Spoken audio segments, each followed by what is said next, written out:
বিশাল বিশাল সব গাছের নিচে পড়ে আছে হাজার হাজার বোম্বাই লিচু, যে লিচুগুলো এখন পাকা টসটসে অবস্থায় ঝুলে থাকার কথা ছিল গাছের ডালে ডালে, সেই লিচুগুলোই এখন পচে গিয়ে ছড়িয়ে ছিটিয়ে আছে গাছের নিচে।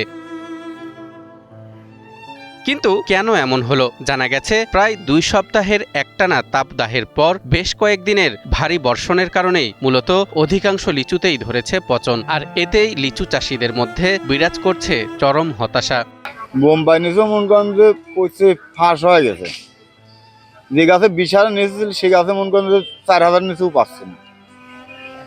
এখন কি করবো, দেখবে সব বনাশ হয়ে গেছে, আমার চালান পাতি আর নাই। পাবনার ঈশ্বরদী উপজেলার লিচু চাষিরা গত কয়েক বছরের লোকসান কাটিয়ে এবছর ভালো ফলন ও লাভের আশা করেছিলেন। এবছর প্রতিটি গাছে বিপুল পরিমাণ মুকুল আসায় লিচু চাষিদের পাশাপাশি অনেক ব্যবসায়ী ধার দেনা করে বাগানের গাছ কিনেছিলেন, কিন্তু বৈরী আবহাওয়ার কারণে এবারও তাদের মাথায় হাত।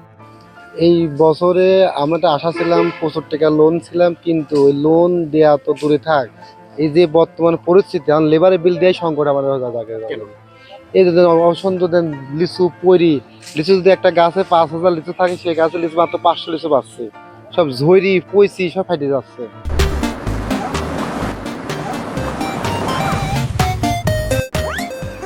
ঈশ্বরদীর এসব বাগানে দেশের বিভিন্ন স্থান থেকে পাইকারি ব্যবসায়ীরা লিচু কিনতে আসেন। বাগান থেকে লিচু কেনার সময় তারা সেরা মানের লিচুগুলোই সংগ্রহ করেন, কিন্তু এবার গাছের অধিকাংশ লিচুতে পচন ধরায় লিচু কেনার সময় বাগান মালিকদের সাথে সৃষ্টি হচ্ছে বিব্রতকর পরিস্থিতি। আমার দেশের বাড়ি কুমিল্লা, আমি পাবনায় এসেছি লিচুর জন্য।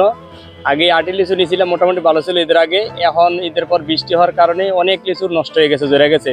তবে আমরা আশাবাদী ছিলাম যদি বোম্বাই লিচু সবচেয়ে ভালো হয়, এই বোম্বাই লিচু দিয়ে 2 পয়সা কামাই করবো, কিন্তু তা হচ্ছে না। কোনো গাছে যদি লিচু ভাঙে দেখা গেছে 5,000 লিচু হবে, এই জায়গায় 2,000 লিচু হচ্ছে না, কারণ পচা কাটা বাদ দিতে গেলে ওই গ্রাহকের সাথে গৃহস্থের সাথে আমাদের তর্ক বিতর্ক হয়ে যাচ্ছে। এমন অবস্থায় লোকসান এড়াতে লিচু চাষিদেরকে দ্রুত গাছ থেকে লিচু পেরে নেয়ার পরামর্শ দিয়েছেন পাবনা কৃষি সম্প্রসারণ অধিদপ্তরের অতিরিক্ত উপপরিচালক কৃষিবিদ রাফিউল ইসলাম। এখন পর্যন্ত বাজারে লিচুর যে দাম, এতে করে কৃষক অত্যন্ত খুশি। তবে কয়েকদিন যাবৎ তীব্র তাপদাহে এবং ভারী বর্ষণে ফিজিওলজিক্যাল চেঞ্জের কারণে কিছু লিচু ফেটে যাচ্ছে।